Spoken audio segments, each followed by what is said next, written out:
बेटी पूजा हो गई, लो प्रसाद। आंखें खोली तो देखा आरती ब्राह्मण खड़े, आरती ली, अब प्रसाद लो। प्रसाद दिया तो प्रसाद लेके चलना चाहा, ब्राह्मण ने हाथ जोड़ के कहा बेटी प्रसाद खा लो, घर के लिए अलग से प्रसाद लेके जाना। तो पहले भरपेट प्रसाद खाया, फिर माँ के लिए प्रसाद लेके आई।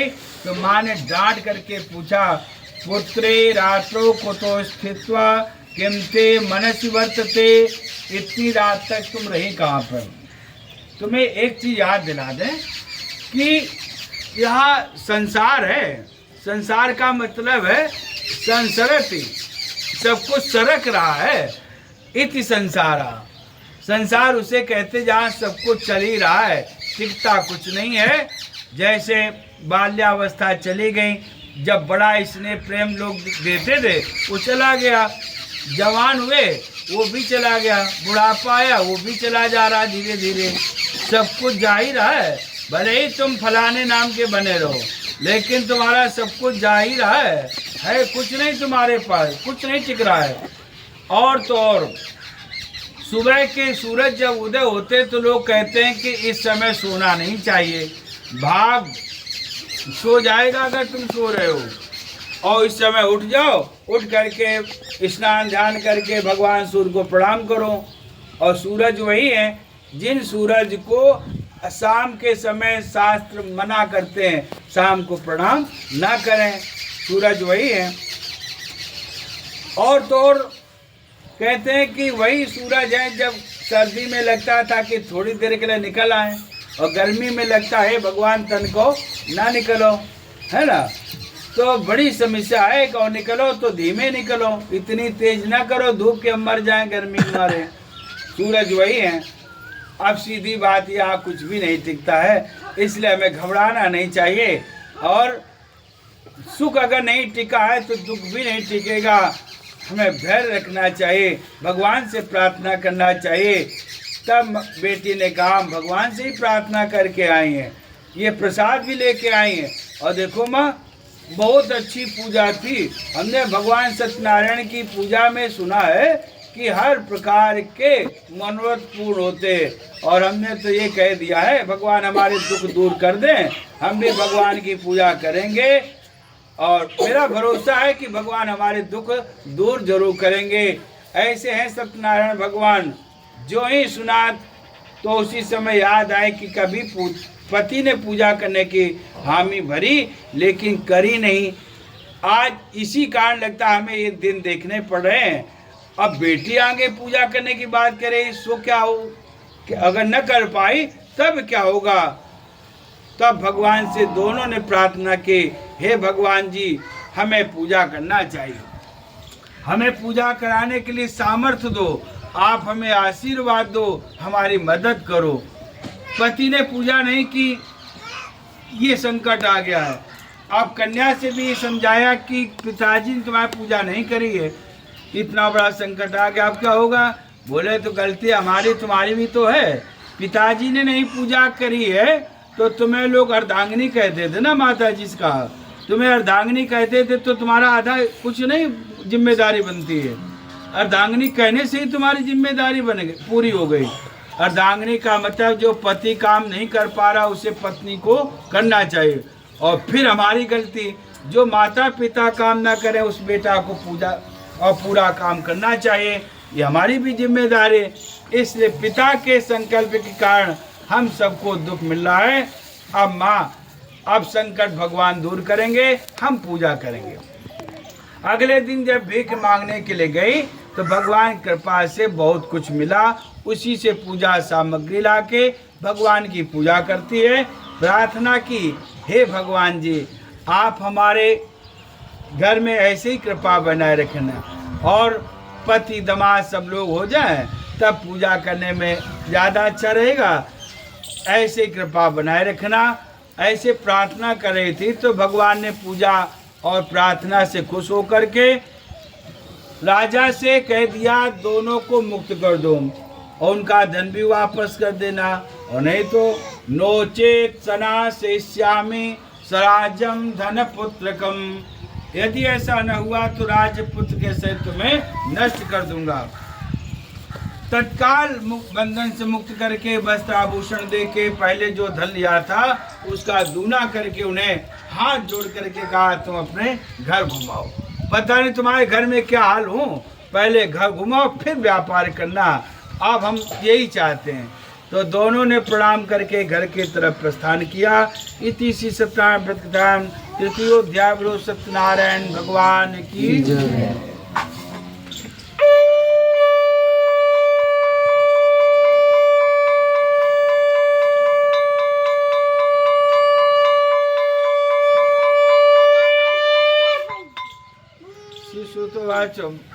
यात्रा तो कृतवान् साधु मंगलायान पूर्वकान् ब्राह्मणेभ्यो धनं दत्त्वा तदा तो नगरम्यो।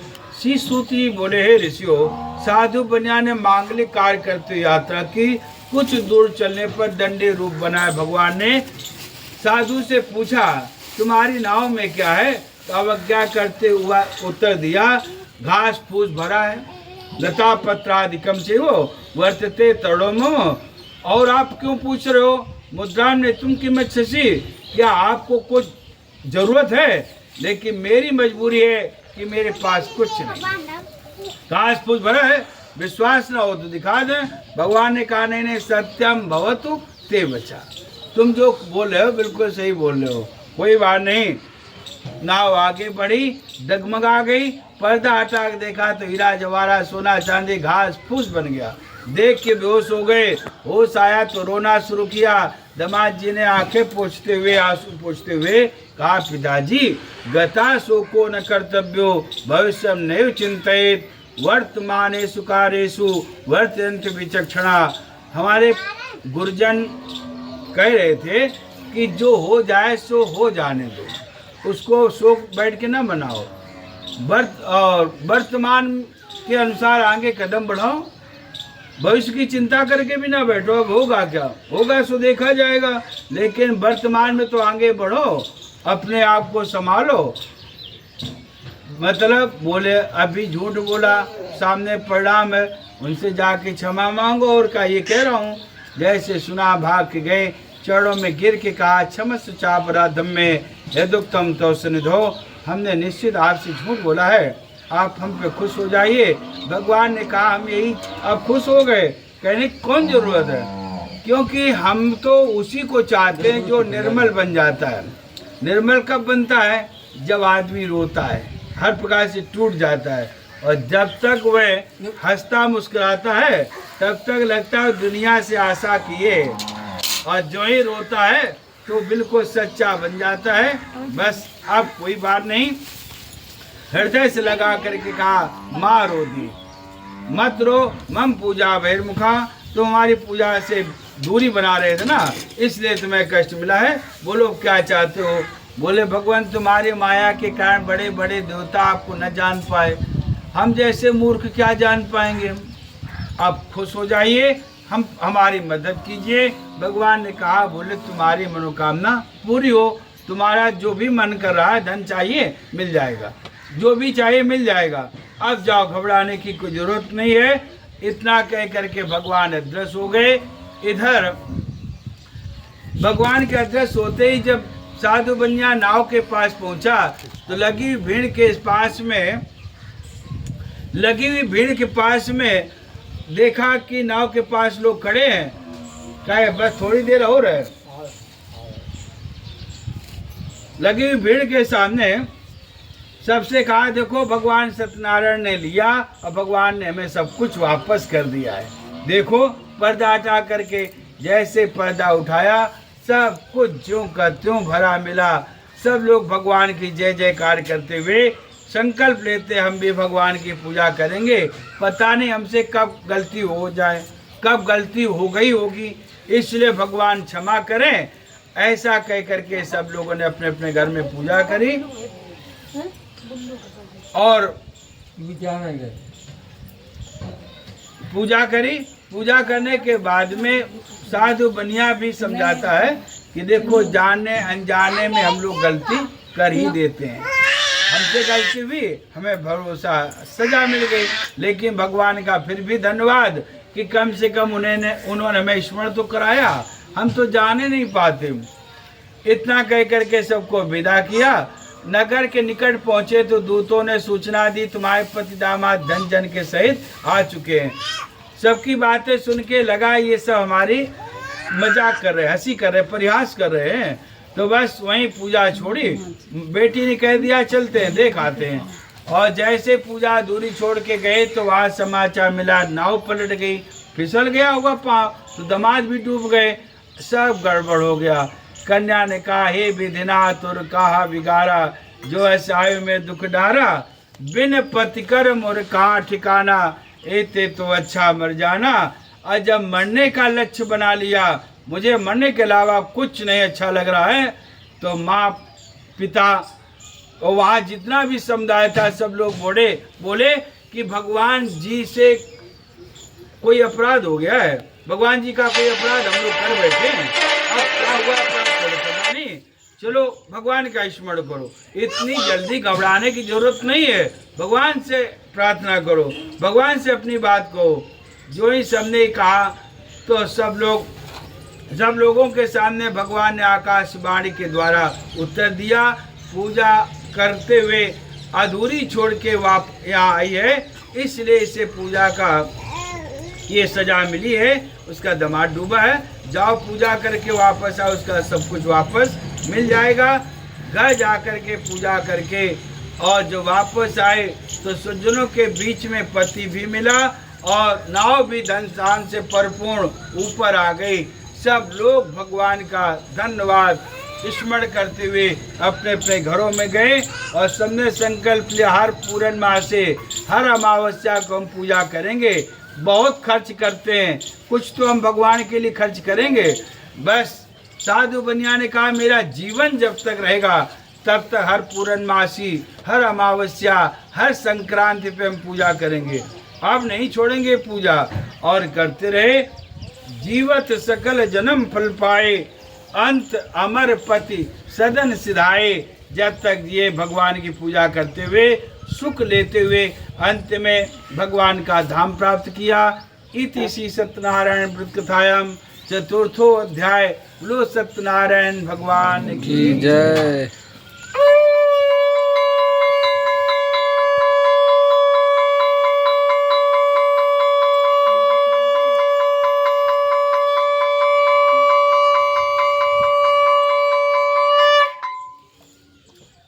श्रीसूतवाच आसी तुंग तो जो राजा प्रजा पालन तत्परा। श्री सूत जी बोले, ऋषियों, एक प्रजा पालक तुंगध्वज नाम के राजा की कथा है, जिन राजा को बहुत अच्छा व्यवहार सबका हित चाहने वाला राजा माना जाता था, लेकिन उसी राजा ने एक अपराध कर दिया। ग्वाल वालों के द्वारा पूजन करते हुए देखा, उन्होंने अनुनय विनय भी किया, महाराज जी पूजा हो जाए, आप प्रसाद ले लेना, फिर आप चले जाना। तो राजा ने कहा, चलो इनका मन अच्छा हो जाए और हम प्रसाद ले लेते हैं, थोड़ी देर आराम भी हो जाएगा। बैठ गए। जब पूजा हो गई तो प्रसाद लिया भी और प्रसाद को वहीं पर रख करके अपने नगर में पहुंच गए। जैसे नगर में पहुंचे तो तस् पुत्र शतम नष्टम धन धान्यादिकम चेत।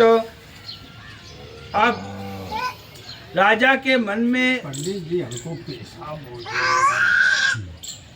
तो 5 मिनट 2 मिनट नहीं उसका 2 मिनट के वो राजा को लगा कि प्रसाद नहीं खाया कोई बात नहीं, लेकिन प्रसाद भी सबके मन का होना चाहिए। पता नहीं किस भाव का प्रसाद हो, प्रसाद को छोड़ के गए थे, इसलिए सब कुछ नष्ट हो गया। बेटा मर गए, धनदान नष्ट हो गया।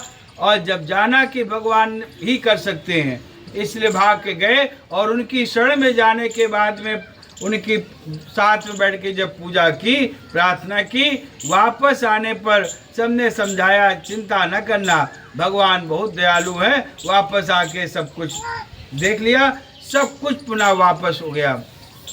जब दोबारा मिल गया तो सोचा ये कि अब भगवान की हम पूजा करेंगे और इसके अलावा हमें अब कुछ अच्छा नहीं लगता। सारी जिम्मेदारी बांट के सदा सदा के लिए भगवान की पूजा में लगे गए। ऐसे भगवान को अनेक नाम से लोग स्मरण करेंगे, बंधन पूजन करेंगे। और सबका डर दूर होगा, सबका भय बंधन से मुक्त होगा। राजा की कहते हैं कि ब्राह्मण को दोबारा जन्म लेना पड़ा। सतानंद नाम के ब्राह्मण ने सुदामा नाम से जन्म लिया और उन्हें एक चीज याद रही, ब्रह्म सत्यम जगन मिथ्या, दुनिया झूठी है केवल भगवान सच्चे हैं। ऐसे निर्वाह करते हुए जीवन लीला को चलाते रहे, भगवान का स्मरण करते और किसी का नहीं स्मरण किया। बस आवागमन से मुक्त हो गए। लखड़ारा निषाद बना जिसने सबको पार करके खुद भवसागर से पार हो गए। और उल्कामुख नाम के राजा महाराज दशरथ बने जो रंगनाथ जी की पूजा करते मोक्ष को प्राप्त किया।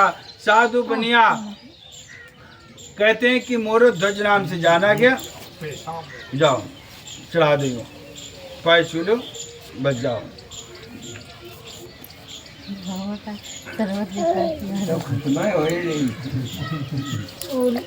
लीला करो करा तो छोटे चाचा कहाँ पहुँच गए।